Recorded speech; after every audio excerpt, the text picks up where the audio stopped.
চট্টগ্রামে ছিনতাইকারীকে ধরতে গিয়ে ছুরিকাঘাতে এক যুবকের মৃত্যু হয়েছে। ছিনতাইকারীকে গণপিটুনি দিয়ে পুলিশে সোপর্দ করেছে জনতারা।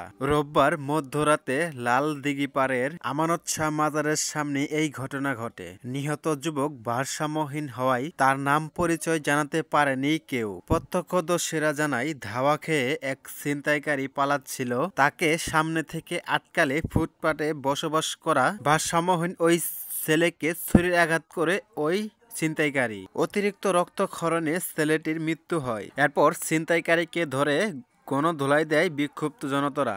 ফিরাই নাই, কেউ থামাই নাই, এরকম জায়গার মধ্যে একটা লোক মারি ফেলাইলো।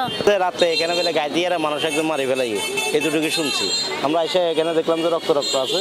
কেউ টোকাই, সেইটাও টোকাই। এখন কারা মারছে এইটা তো বলতে পারি না।